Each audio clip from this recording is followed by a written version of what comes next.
నమస్కారం. QK news వార్తలకు స్వాగతం. ముందుగా వార్తల్లోని ముఖ్య అంశాలు. నెదర్లాండ్స్ సభలో చమత్కారంతో నవ్వులు పూయించిన మోదీ. జల్మోరీ వ్యాఖ్యలతో సభలో సందడి చేసిన ప్రధాని. ప్రవాస భారతీయులను ఆకట్టుకున్న మోదీ చమత్కారం. మోదీ వ్యాఖ్యల వీడియో సోషల్ మీడియాలో వైరల్. కేసీఆర్పై వ్యాఖ్యలతో కేటీఆర్ బాధను అర్థం చేసుకోవాలన్న తలసాని. తండ్రిని అవమానిస్తే కొడుకుకు బాధ సహజమేనన్న తలసాని. రాజకీయాల్లో వ్యక్తిగత వ్యాఖ్యలు చేయొద్దన్న మాజీ మంత్రి. కేటీఆర్ ఆవేదనను అర్థం చేసుకోవాలని సూచించిన తలసాని. విశాఖ హత్య కేసును గంటల్లోనే ఛేదించిన పోలీసులు. అద్దె వివాదమే హత్యకు కారణమన్న పోలీసుల వెల్లడి. సీసీటీవీ ఆధారాలతో నిందితుడిని పట్టుకున్న పోలీసులు. విశాఖలో సంచలనం రేపిన హత్య కేసు ఛేదన. ఎంఎంటీఎస్ రెండో దశపై కీలక ప్రకటన చేసిన కిషన్ రెడ్డి. త్వరలో రెండో దశ పనులు ప్రారంభమవుతాయన్న కేంద్ర మంత్రి. కొత్త రైలు మార్గాల అభివృద్ధిపై కీలక ప్రకటనలు. రైల్వే మౌలిక వసతులకు ప్రాధాన్యమిస్తున్న కేంద్రం.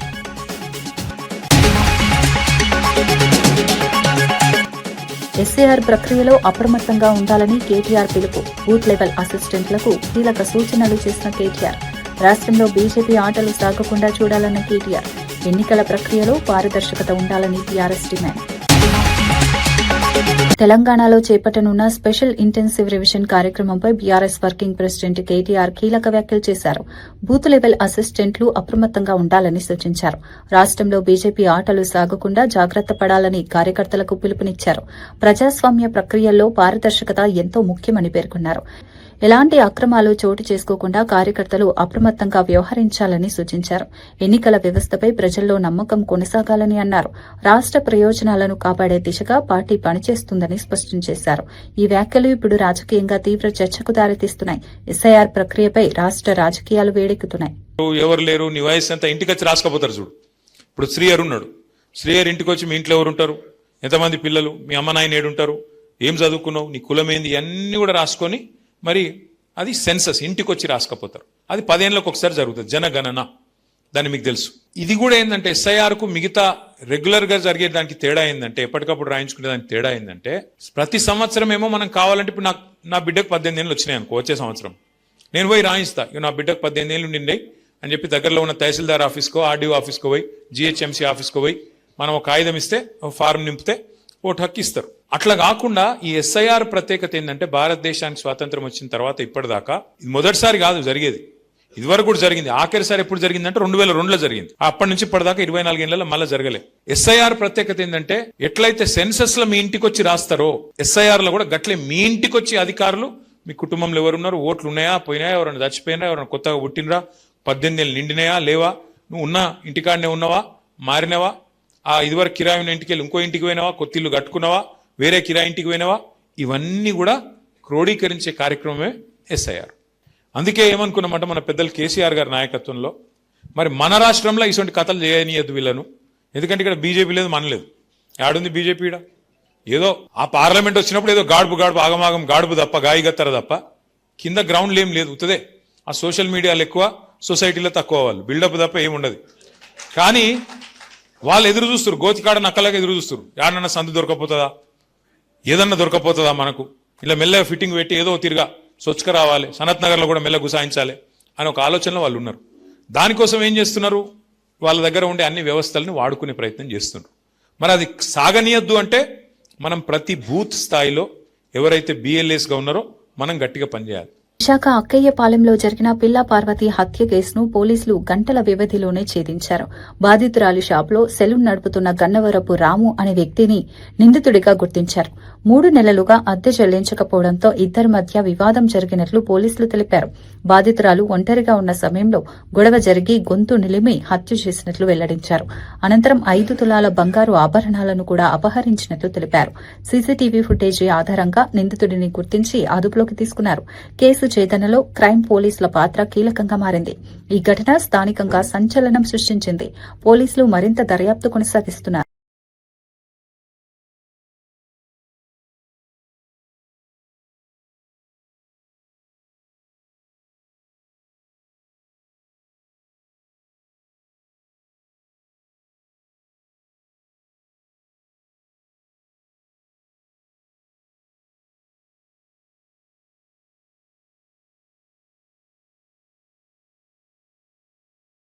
నాగా ఆనంద్ అపార్ట్మెంట్స్లో ఒక మర్డర్ ఫర్ గెయిన్ కేసు నమోదైంది.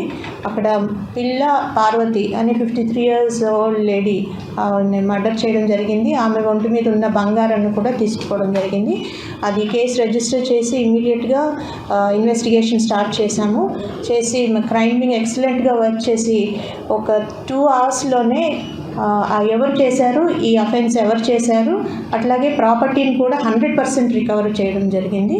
ఇందులో ప్రధానంగా ఒక పర్సన్, ఇతని పేరు గన్నవరపు రాము. ఇతను మన దగ్గర వేసిన నైబర్హుడ్లోనే ఒక బార్బర్ షాప్లో గత 20 సంవత్సరాలుగా కూడా బార్బర్గా పనిచేస్తున్నాడు. ఈ డిసీజ్ ఎవరైతే ఉన్నారో ఆ లేడీ వాళ్ళు ఈ షాప్ని అతనికి అద్దెకి ఇవ్వడం జరిగింది. అదే షాప్లో వాళ్ళ షాప్లోనే రెంట్కు ఉంటున్నాడు. అయితే దీనికి మోటివ్ ఏమని తెలిసిందంటే విచారణలో ఇతను గత 2-3 నెలలుగా వాళ్ళకి అద్దె చెల్లించడం లేదు. వాళ్ళు అద్దె చెల్లించాలని గట్టిగా అడగడం జరిగింది నిన్నటి రోజున. అయితే ఇతను రీసెంట్గా ఆ షాప్ని రెనోవేషన్కి కొంత అమౌంట్ని కూడా బాగా పెట్టాడు. ఇప్పుడు వాళ్ళకి అద్దె ఇవ్వకపోతే ఖాళీ చేయాల్సి వస్తుందని ఆ కోపంతో అతను వాళ్ళ ఇంటికి వెళ్ళినప్పుడు ఆవిడ ఒంటరిగా ఉంది. వాళ్ళ హస్బెండ్ కూడా షాప్కి వెళ్ళడం జరిగింది. ఉన్నప్పుడు ఆ హీటెడ్ ఆర్గ్యుమెంట్లో ఆమెను చంపడము, ఆమె ఒంటి మీద ఉన్న నగలు ఏవైతే 100% రికవరీ చేశామో ఇప్పుడు you can see that. Palamuru Rangareddy ప్రాజెక్టుపై బీఆర్ఎస్ నాయకులు ప్రజలను తప్పుదారి పట్టిస్తున్నారని ఎమ్మెల్యే తూడి మేఘారెడ్డి ఆరోపించారు. ప్రాజెక్టును 90% పూర్తి చేశామని చెబుతున్న వారు మిగిలిన 10% పనిని 2,700 కోట్లతో పూర్తి చేయగలరా అని సవాల్ విసిరారు. గత ప్రభుత్వ నిర్లక్ష్యంతోనే ప్రాజెక్టు ఆలస్యమైందని విమర్శించారు. ప్రస్తుత ప్రభుత్వం మాత్రం శాశ్వత పరిష్కారంతో పాలమూరు రైతులకు సాగునీరు అందించేందుకు కట్టుబడి ఉందన్నారు. అభివృద్దిపై ఎక్కడైనా చర్చకు రావడానికి సిద్దంగా ఉన్నామని స్పష్టం చేశారు.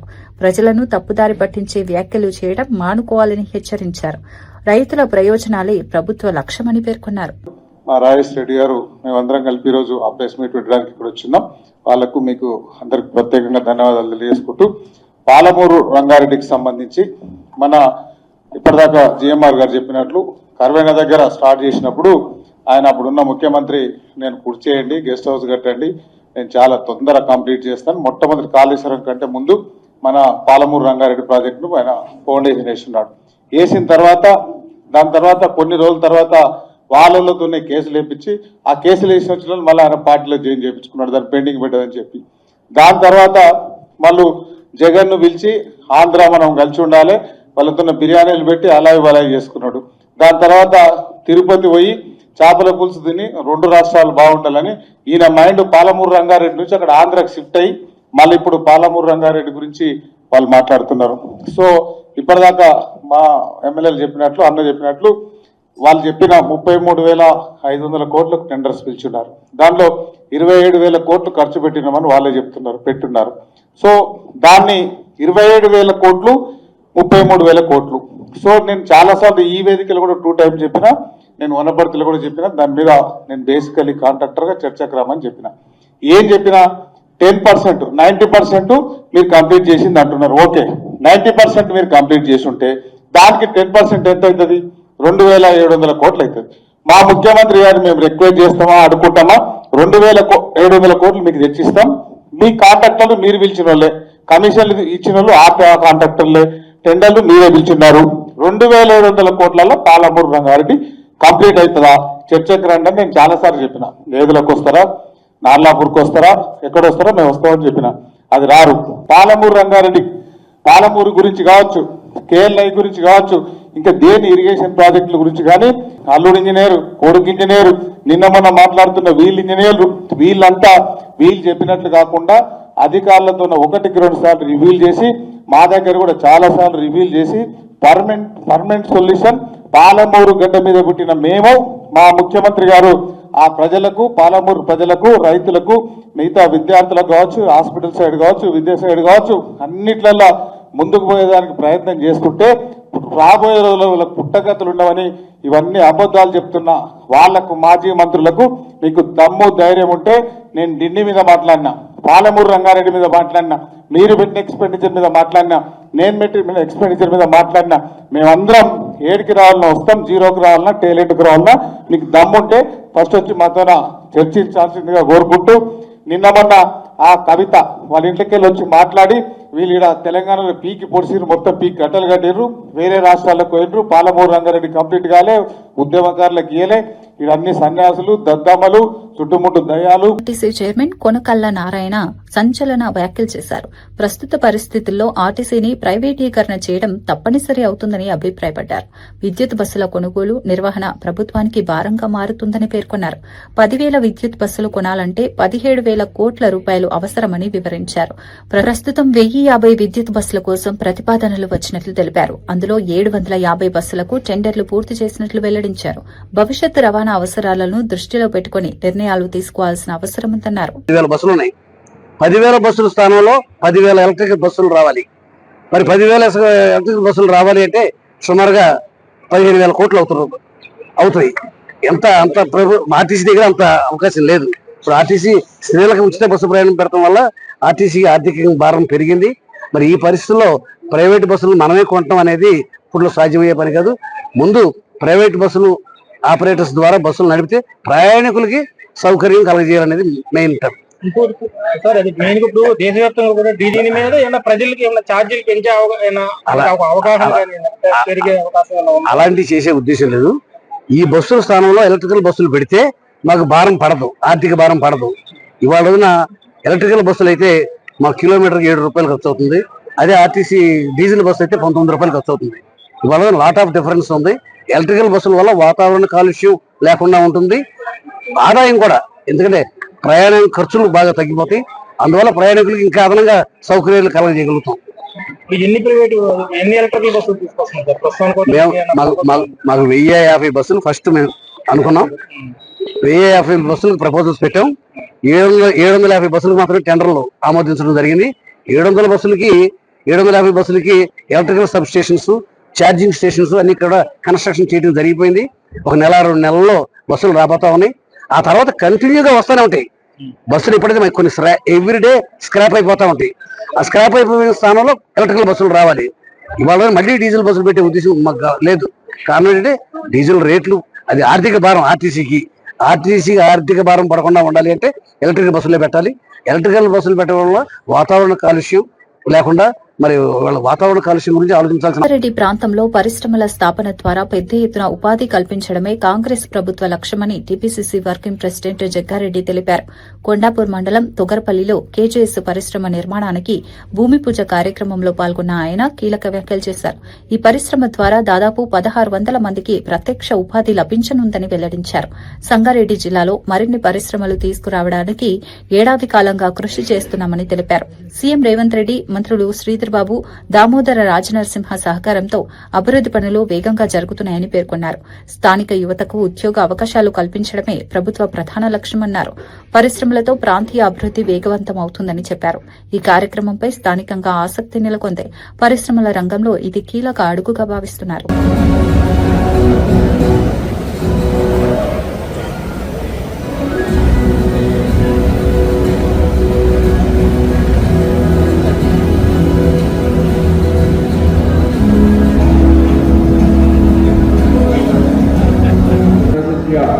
Member of Parliament Suresh Shekhar, sir, a big hand. This side. Next up, we'd like to thank Sanjay Gidigaru, MLA,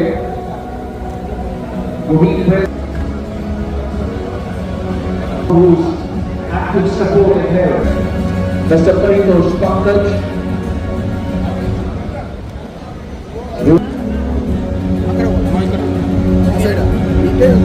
We'd also like to thank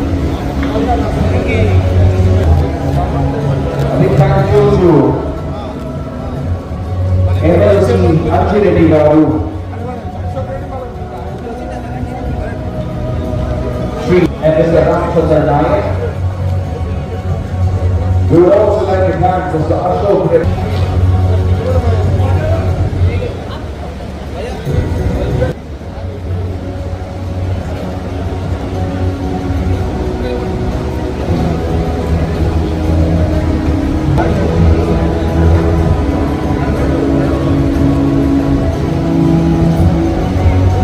Congratulate the management and the leadership team. for the prestigious investment again in KGS2. And KGS India has a long association since long time. And it has grown from a small company to a globally aligned manufacturing company under the leadership of Mr. Jain. And this company now stands as a trusted co-manufacturing and co-packing partner. As he was mentioning about Nezal, Hindustan Liver, Mayura, Dr. Reddy's and several other reputed companies. And this unit, the upcoming unit, which will be coming with the investment of 650 crores and which shall be creating 1,500 direct jobs. And it may be Netherlands పర్యటనలో ఉన్న ప్రధాని నరేంద్ర మోదీ ప్రవాస భారతీయుల సదస్సులో తనదైన చమత్కారంతో అందరినీ ఆకట్టుకున్నారు. ఇటీవల పశ్చిమ బెంగాల్ ఎన్నికల ప్రచారంలో తాను రోడ్డు పక్కన జల్మురి తిన్న ఘటనను గుర్తు చేశారు. ఆ జల్మురి ముచ్చట ఇక్కడ నెదర్లాండ్స్ కు కూడా చేరిందా అని ప్రశ్నించడంతో సభ మొత్తం నవ్వులతో మార్మోగింది. ప్రధాని వ్యాఖ్యలతో కార్యక్రమంలో ఉత్సాహభరిత వాతావరణం నెలకొంది.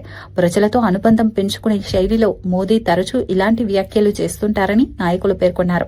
విదేశీ పర్యటనల్లో కూడా భారతీయ సంస్కృతిని ప్రస్తావించడం ప్రత్యేకతగా మారిందన్నారు. ఈ వీడియో ప్రస్తుతం సోషల్ మీడియాలో వైరల్ అవుతోంది. ప్రవాస భారతీయులు కూడా మోదీ వ్యాఖ్యలను ఆసక్తిగా స్వాగతించారు.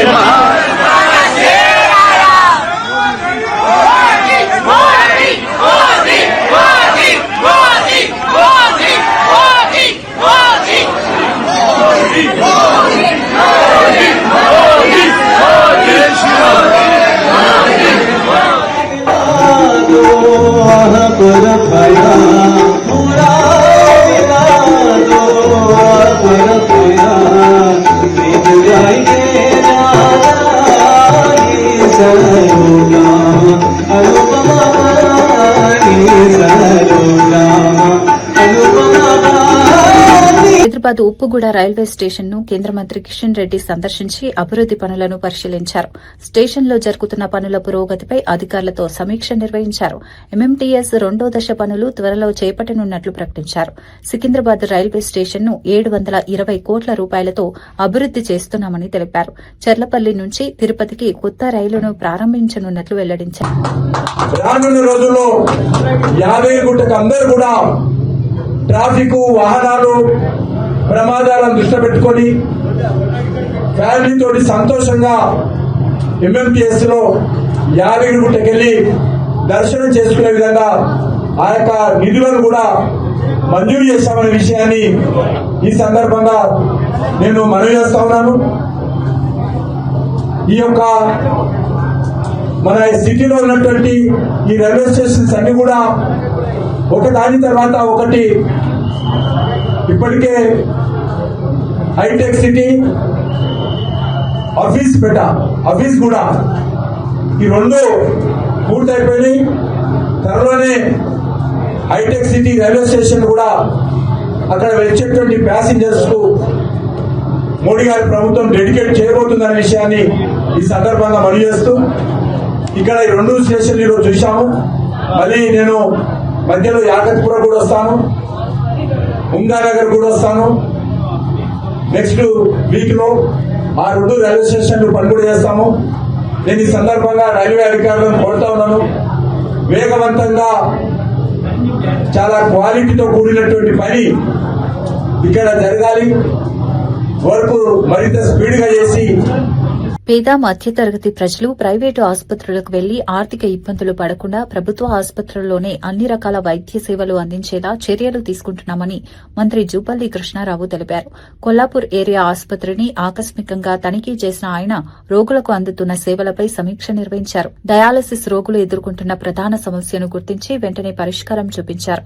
ఆసుపత్రికి నేటి నుంచే 24 గంటల నిరంతర విద్యుత్ సరఫరా అందుబాటులోకి తీసుకొచ్చినట్లు ప్రకటించారు. వైద్య సేవల నాణ్యత నాణ్యత పెంపుపై ప్రభుత్వం ప్రత్యేక దృష్టి పెట్టిందన్నారు. ప్రజలకు మెరుగైన ఆరోగ్య సేవలు అందించడమే లక్ష్యమని పేర్కొన్నారు.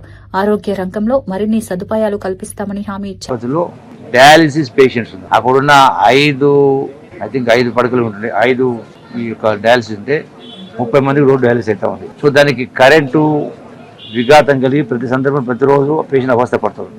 అందుకని దానికి ఫ్రెష్గా కొత్తగా కరెంటు ఇబ్బంది లేకుండా 24 గంటల కరెంటు దవాఖానకు వచ్చే విధంగా ఆ కొత్త దవాఖాన సప్లై ఈరోజు ఇస్తా ఉన్నాం. సో దానికి వచ్చేటువంటి దామోదర రాజనరసింహ ఆరోగ్య శాఖ మంత్రిని తొందరలోనే పిలిచి దాన్ని ఇనాగ్రేషన్ చేసి ఏర్పాటు చేసి 100 మంది పేషెంట్లు రోజు ఉండే విధంగా అన్ని వసతులతోటి ఏర్పాటు చేస్తా ఉన్నాం.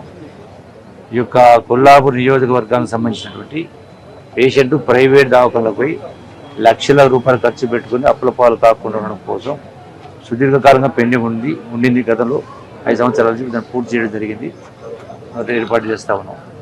అట్లాగే ప్రతి నిత్యం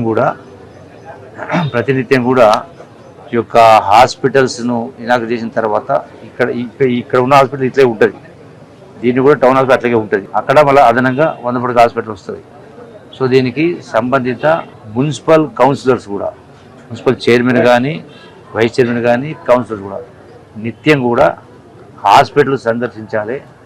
నేను కూడా ప్రతి వారం కూడా ఈ హాస్పిటల్స్ ఇవన్నీ కూడా సందర్శించే కార్యక్రమం చేస్తాము. అంటే పేషెంట్స్కి ఇబ్బంది కాకుండా చేసే ఏర్పాటు చేస్తాం. అట్లాగే ఇంకా కొన్ని వసతులకు సంబంధించి 1 కోటి రూపాయలు ఈ కొత్తగా ఏదైతే 100 పడకల హాస్పిటల్ వస్తుందో అక్కడ కొంత అవసరాలు ఉన్నాయి. 1 కోటి రూపాయలు మంజూరు ఇప్పించేసి ఆ ఒక సిఎస్ఆర్ ఫండ్స్ ద్వారా కూడా తక్షణం ఇచ్చి ఏర్పాటు చేసి ఇక్కడ టౌన్కు ఇక్కడ పాత హాస్పిటల్కి వచ్చేటువంటి పేషెంట్స్ ఉంటారో అక్కడికి పోవాలంటే వాళ్ళకి ఇబ్బంది లేకుండా కరెంటు ఏమంటారు వాహనాలు, బ్యాటరీ వెహికల్స్ ఉంటాయి. ఆ బ్యాటరీ వెహికల్స్ను ఒక్కొక్క వెహికల్ 8 సీట్లు ఉండే విధంగా ఉంటుంది. అటువంటి ఒక 4-5 బండ్లు తెప్పించి పెడతాం. ఇక్కడ ఈ పేషెంట్లకు అదనపు భారం పడకుండా, ఎవరికి ఇబ్బంది కలగకుండా ఫ్రీగా ఈ హాస్పిటల్ నుంచి 100 పడకల ఆసుపత్రి వరకు వెళ్ళడానికి ఫ్రీగా ఆ యొక్క కరెంటు వాహనాలని అంటే బ్యాటరీ వెహికల్స్ను ఏర్పాటు చేసే కార్యక్రమం చేస్తాను. తొందరలోనే ఎవరు తెప్పించడం ఏర్పాటు చేస్తాం. కాబట్టి ఏ పేషెంట్ ఇబ్బంది కాకుండా పేషెంట్ ద్వారా వచ్చినటువంటి అటెండెన్స్ కూడా ఇబ్బంది కూడా అక్కడ అన్ని ఏర్పాటు చేసే. పాలమూరు రంగారెడ్డి లిఫ్ట్ ఇరిగేషన్ ప్రాజెక్టుపై బీఆర్ఎస్ నాయకులు ప్రజలను తప్పుదారి పట్టిస్తున్నారని దేవరకద్ర ఎమ్మెల్యే జి మధుసూదన్ రెడ్డి ఆరోపించారు. కాంగ్రెస్ ప్రభుత్వ హయాంలోనే ఈ ప్రాజెక్టుకు బీజం పడిందని గుర్తు చేశారు.